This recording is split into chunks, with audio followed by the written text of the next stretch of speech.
Pernah nggak sih kamu coba menyelesaikan kubus Rubik sambil tutup mata? Rasanya kamu berputar-putar, yakin udah ada kemajuan, tapi pas buka mata, semua jadi lebih berantakan dari sebelumnya. Nah, ini mirip banget sama apa yang terjadi kalau cowok coba memahami psikologi cewek pakai logika cowok. Kamu pakai sistem yang salah, kayak nyoba jalanin aplikasi iOS di ponsel Android. Hari ini, aku mau kasih tahu kamu tentang kode yang sebenarnya ada di pikiran cewek. Bukan yang mereka ceritakan, bukan dongeng romantis, tapi algoritma mentah yang ngatur setiap keputusan, setiap tes, dan setiap manipulasi. Dan ini peringatannya. Setelah kamu paham ini, kamu nggak bakal bisa lupa. Setiap interaksi yang pernah kamu alami bakal langsung bikin kamu paham dan mungkin ngeri. Mari kita mulai dengan kebenaran yang pahit. Cewek itu mikirnya beda banget dari kamu. Bukan karena mereka dari Venus atau omong kosong lainnya, tapi karena cara berpikir mereka didesain untuk tujuan yang berbeda dari kamu. Cowok berevolusi untuk memecahkan masalah, berburu, membangun, dan melindungi. Sementara cewek mereka berevolusi untuk ngambil sumber daya, memastikan kelangsungan hidup lewat manipulasi, dan mengendalikan tanpa kekuatan fisik. Ini bukan seksisme, ini psikologi evolusi. Dan menganggap ini nggak benar adalah alasan kenapa kamu terus kalah dalam permainan yang bahkan kamu nggak sadar kamu mainkan. Aku udah lihat ini berkali-kali dalam pekerjaan aku. Ada cowok datang dengan bingung dan patah hati bilang, aku udah kasih semua yang dia mau. Kenapa dia pergi? Bro, itu sebabnya dia pergi. Karena ketika kamu kasih semua, kamu jadi nggak berharga. Wilayah yang udah ditaklukkan, teka-teki yang udah terpecahkan, permainan udah selesai. Cewek itu nggak mau tinggal di tempat di mana permainan udah selesai. Mereka butuh tantangan terus-menerus, stimulasi, bukti bahwa kamu layak buat investasi biologis. Begitu kamu berhenti jadi tantangan, kamu berhenti jadi pria di matanya. Mungkin kamu udah dengar tentang riset yang ngamatin aktivitas otak saat konflik hubungan. Ketika cowok berdebat, pusat pemecahan masalahnya menyala. Tapi saat cewek bertengkar, pusat emosi dan ingatan mereka meledak. Kamu coba benerin keran yang bocor, sementara dia terus ngulang-ngulang setiap kali kamu lupa nelpon. Setiap ulang tahun kamu bikin kesalahan kecil. Setiap kali kamu bikin dia merasa kurang sempurna. Kamu ada di masa sekarang, sedangkan dia ada di semua momen yang pernah ada sekaligus. Nah, ini algoritma yang ngatur keputusan cewek. Perhatiin baik-baik, ini bakal ngejelasin semuanya. Variabel pertama, gimana perasaan aku sekarang? Bukan besok, bukan 5 tahun lagi, tapi sekarang. Variabel kedua, apa yang bisa aku ambil dari situasi ini? Waktu, perhatian, sumber daya, status. Variabel ketiga, gimana ini ngaruh ke posisiku dibanding cewek lain? Karena meskipun banyak omong kosong tentang persaudaraan, cewek selalu bersaing satu sama lain. Variabel keempat, bisa nggak aku dapat yang lebih baik? Perhitungan ini jalan terus, kayak penambangan Bitcoin tapi untuk hubungan. Otak cewek nggak memproses kesetiaan kayak cowok. Kamu mungkin mikir kesetiaan itu berarti bertahan dalam suka dan duka. Dia berpikir kesetiaan itu berarti kamu terus-menerus ngalahin persaingan buat dapat perhatian dia setiap hari. Begitu kamu berhenti berkompetisi, kamu udah ninggalin dia. Dalam pikirannya, sikap puas kamu itu pengkhianatan. Kepuasan kamu itu pengabaian. Kepuasan kamu itu penolakan. Dia butuh kamu tetap lapar, putus asa, dan berjuang buat dia bahkan setelah 20 tahun menikah. Ada kasus yang pas banget ngegambarin logika cewek. Seorang cewek ninggalin suaminya karena dia nggak tersedia secara emosional. Terus ketemu cowok baru yang kasih perhatian berlebih. 6 bulan kemudian, dia ninggalin cowok itu karena cowok itu terlalu butuh. Suaminya bukan nggak tersedia secara emosional. Dia stabil. Cowok baru itu perhatian, tapi otaknya nggak memproses nilai absolut, cuma perubahan relatif. Dia nggak butuh jumlah perhatian tertentu. Dia butuh sensasi menarik perhatian. Dia butuh ngerasa kayak dia menaklukkan kamu setiap hari, bukan ngerasa udah menaklukkan kamu. Tahukah kamu apa yang terjadi ketika ilmuwan mempelajari dinamika sosial cewek? Mereka menemukan hal menarik. Otak cewek itu sinkron saat mereka bersama. Siklus menstruasi mereka selaras. Cara bicara mereka nyatu, pendapat mereka sama. Tapi inilah yang nggak dibahas orang lain. Sinkronisasi ini bersifat kompetitif, bukan kooperatif. Mereka nggak jadi teman. Mereka lagi bangun hierarki. Setiap pujian itu langkah strategis. Setiap rahasia yang dibagikan itu amunisi. Setiap malam bagi cewek itu misi pengintaian. Seperti yang mungkin kamu dengar, ada yang namanya matriks sosial cewek. Setiap cewek itu ada di jaring perbandingan yang nggak terlihat. Dia nggak menilai hubungannya berdasarkan bahagia atau enggak. Dia ngevaluasi berdasarkan apakah dia lebih bahagia dari teman-temannya. Dia nggak mau cowok baik, dia mau cowok yang lebih baik dari cewek lain. Ini sebabnya media sosial hancurin hubungan. Sekarang dia nggak cuma bandingin kamu sama pacar teman-temannya, tapi sama setiap cuplikan hubungan yang menarik di internet.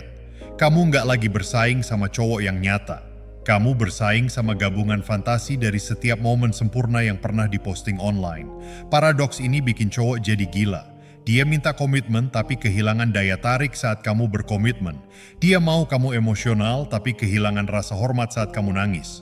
Dia pengen kamu sukses tapi kesal sama waktu yang dibutuhkan buat sukses. Ini bukan kebingungan atau kontradiksi. Ini fitur, bukan bug. Dia nggak uji apa yang bakal kamu kasih. Dia lagi uji apakah kamu cukup pinter buat nggak memberikannya. Setiap tuntutan sebenarnya adalah ujian kekuatan kamu. Apakah kamu bakal tetap bertahan atau bakal menyerah? Saat kamu menyerah, kamu gagal. Meskipun menyerah itu yang dia mintakan. Ini terjadi pada seseorang yang merasa udah nemuin jawabannya. Pacarnya terus-menerus ngeluh karena dia nggak buka diri. Jadi dia mulai terbuka, cerita tentang ketakutannya, perjuangannya melawan depresi setelah ayahnya meninggal. Dalam 2 minggu dia menjauh, dalam sebulan dia pergi. Terus dia cerita ke teman bareng, "Kak, aku udah nggak bisa lihat dia sebagai pelindung. Dia nggak mau perasaanku. Dia mau tahu dia bisa meruntuhkan tembokmu kalau perlu. Begitu tembok itu runtuh, kamu jadi nggak berguna." Ujiannya bukan tentang dapat informasi. Itu tentang lihat apakah informasi itu bisa didapat. Izinkan aku jelasin protokol ekstraksi sumber daya yang ada di setiap otak cewek. Ini nggak disadari, ini nggak jahat, ini biologis. Cewek rentan secara fisik selama hamil dan membesarkan anak. Evolusi memprogram mereka buat terus uji dan pastikan ketersediaan sumber daya. Setiap uji coba, setiap tes kenyamanan, setiap tuntutan, semuanya ngecek apakah aliran sumber daya masih ada. Apakah kamu masih bisa nyediain? Apakah kamu masih bisa melindungi? Apakah kamu masih layak buat investasi biologis? Tapi disinilah masyarakat modern merusak sistemnya. Cewek nggak butuh cowok secara individu buat dapat sumber daya. Mereka punya karier, dukungan pemerintah, pilihan tak terbatas di aplikasi kencan. Tapi protokol ekstraksi masih jalan. Jadi sekarang dia ngambil validasi, perhatian, kerja emosional, pengalaman gaya hidup, hal-hal yang nggak ada di lingkungan evolusi kita. Dia jalanin perangkat lunak zaman batu di dunia digital dan kamu yang kena dampaknya. Tahukah kamu apa yang terjadi di tempat yang cuma buat cewek? Aku udah analisis ribuan percakapan dari forum cewek, obrolan grup, dan bagian komentar. 70% diskusi itu tentang dapat lebih banyak dari cowok. 20% tentang penampilan buat menarik cowok yang lebih tinggi nilainya. 5% bersaing sama cewek lain. 3% tentang seks. 2% tentang semuanya. Karier, hobi, pertumbuhan pribadi, filosofi, semua hal yang cowok anggap cewek pikirkan. 2%. Sisa 98% itu tentang mengoptimalkan kegunaan cowok. Sistem operasi rasa bersalah dan takut adalah cara cewek ngendaliin tanpa dominasi fisik. Dia nggak bisa mukul kamu secara fisik, jadi dia mukul kamu secara psikologis. Pertama, dia tanamkan rasa bersalah. Kamu nggak cukup melakukan banyak hal. Kamu nggak cukup romantis. Kamu nggak cukup emosional. Lalu, dia aktifkan rasa takut. Aku mungkin akan pergi. Aku mungkin nemuin seseorang yang lebih baik. Aku mungkin gak cinta kamu lagi. Sekarang kamu menjalankan programnya. Setiap keputusan yang kamu ambil diproses lewat filter rasa bersalah dan takutnya. Apakah ini bakal bikin dia kesal? Apakah ini bakal bikin dia pergi? Kamu udah jadi boneka yang menjalankan kodenya. Tahukah kamu apa yang terjadi jika kamu lihat bagaimana para ibu membesarkan anak laki-laki dibandingkan anak perempuan? Pemrograman dimulai sejak lahir. Anak laki-laki diajari bahwa mereka harus mendapatkan cinta lewat prestasi, harus membuktikan nilai mereka. Nggak pernah cukup. Anak perempuan diajari bahwa mereka pantas dicintai karena keberadaan mereka. Mereka adalah putri. Mereka istimewa hanya karena ada. Ini menciptakan cowok yang terus-menerus mencari persetujuan dan cewek yang terus-menerus menahannya. Sistem ini udah diatur dari awal dan ibumu mungkin jadi orang pertama yang pasang perangkat lunak ini di otakmu. Ada eksperimen psikologis di mana pasangan diminta main permainan alokasi sumber daya. Ketika cewek pegang kendali atas sumber daya, mereka berbagi lebih sedikit dari cowok. Ketika mereka nggak pegang kendali, mereka nuntut lebih dari cowok. Kesimpulannya, strategi sumber daya cewek itu murni ekstraktif. Ambil saat lemah, saat kuat.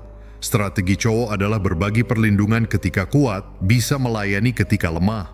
Sistem operasi yang sepenuhnya berbeda. Aku udah ngamatin pola ini ribuan kali. Cewek masuk hubungan yang manis, penuh cinta dan seksual. Cowok berkomitmen. Cewek secara bertahap ngurangin kasih sayang, naikin tuntutan. Cowok berusaha lebih keras. Cewek kehilangan rasa hormat. Cowok panik, menggandakan usaha.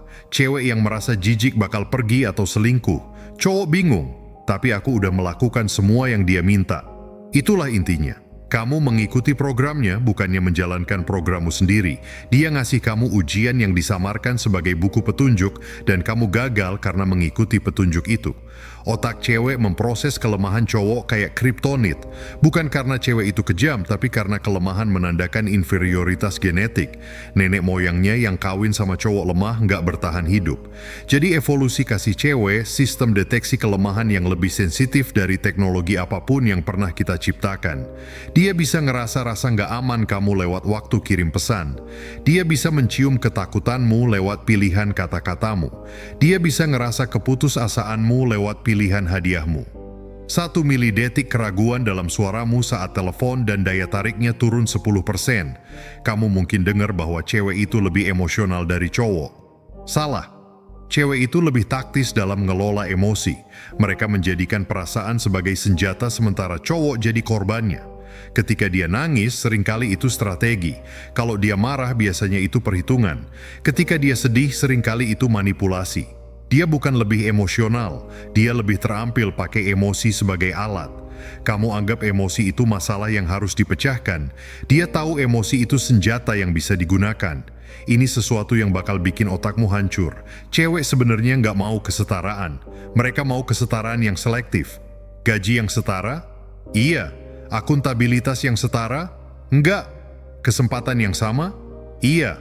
Jumlah tanggung jawab yang sama? Mereka mau kesetaraan kalau menguntungkan mereka dan perlakuan khusus kalau kesetaraan itu merugikan mereka. Ini bukan kemunafikan, itu optimasi.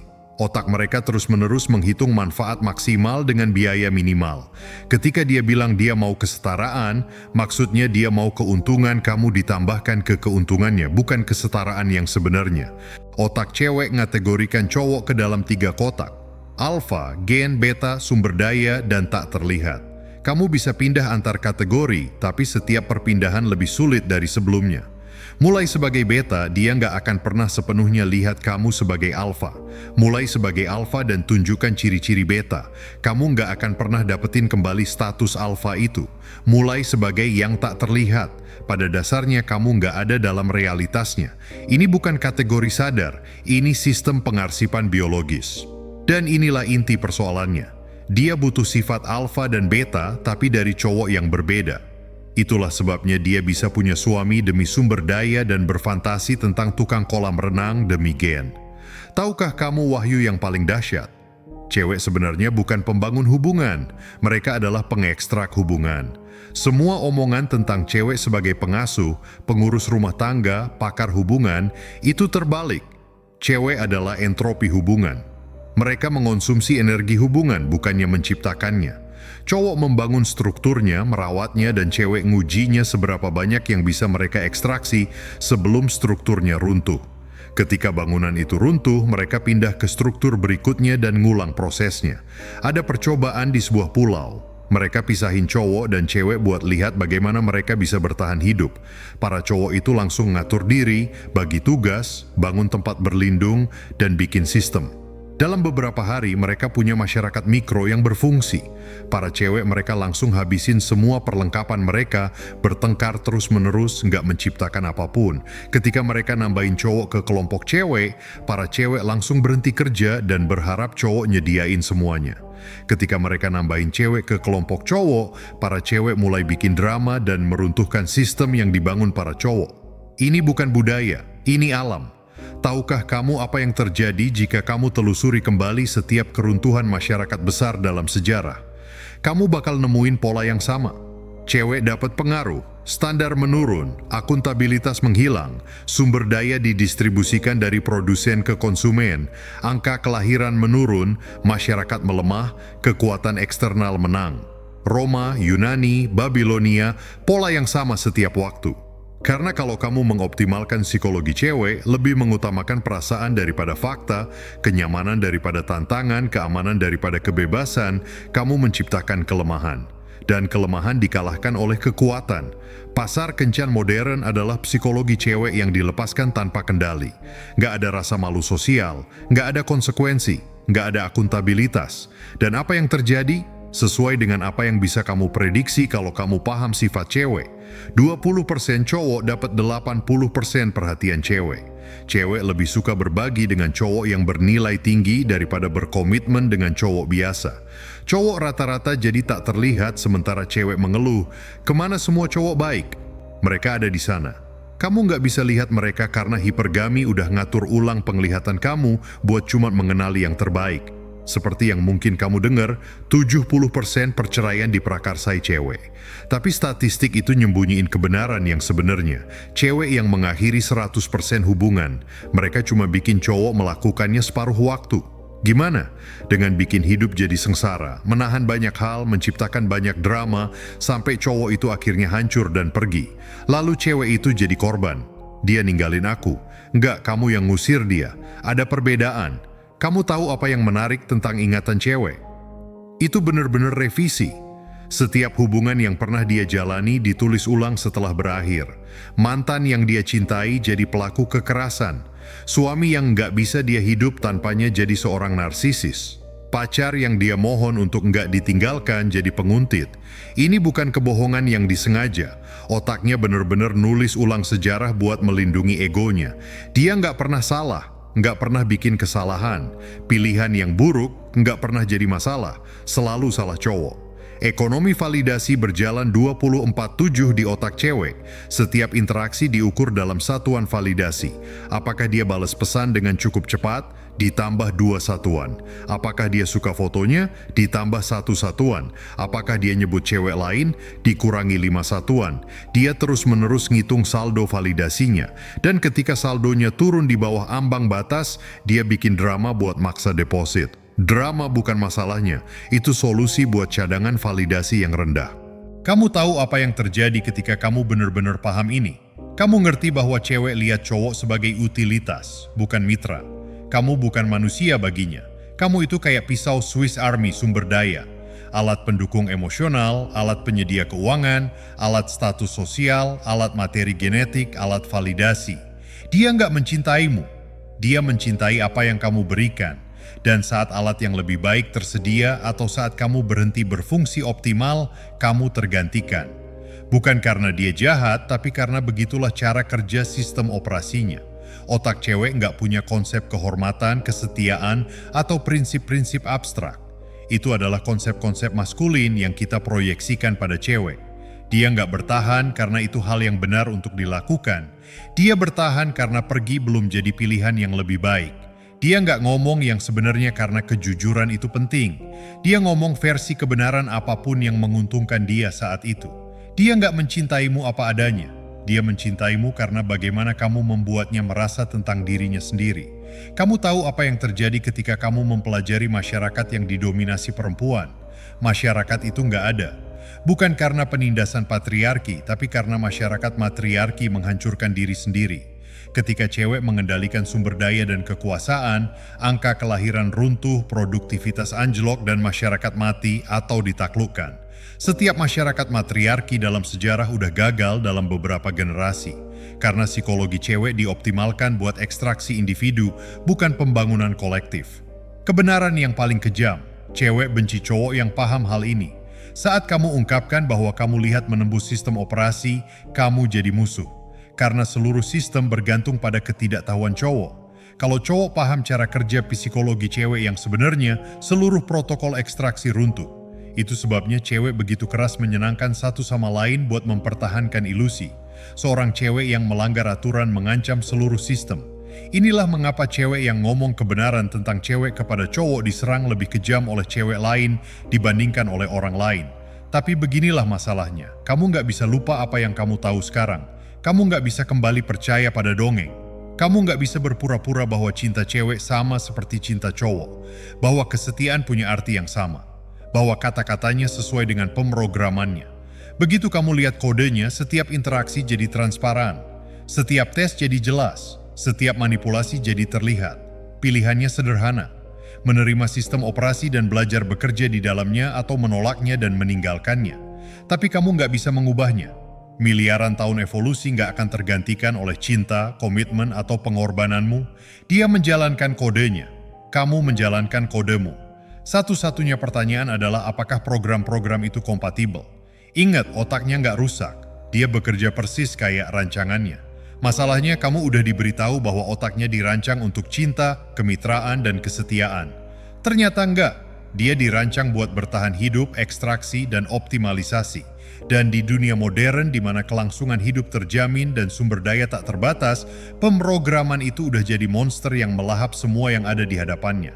Tombol merah ada di depanmu. Tekan dan lihatlah cewek apa adanya, bukan seperti yang kamu inginkan. Atau jangan tekan dan terus bertanya-tanya kenapa pendekatanmu yang logis, penuh kasih, dan setia terus gagal dengan makhluk yang menjalankan perangkat lunak yang sama sekali berbeda. Karena memahami cara kerja otak cewek bukan tentang membenci cewek. Ini tentang menghentikan kegilaan mengharapkan mereka berpikir kayak cowok. Mereka nggak bisa. Mereka nggak mau. Dan setelah kamu menerimanya, kamu akhirnya bisa berhenti mainin permainan mereka dan mulai mainin permainanmu sendiri.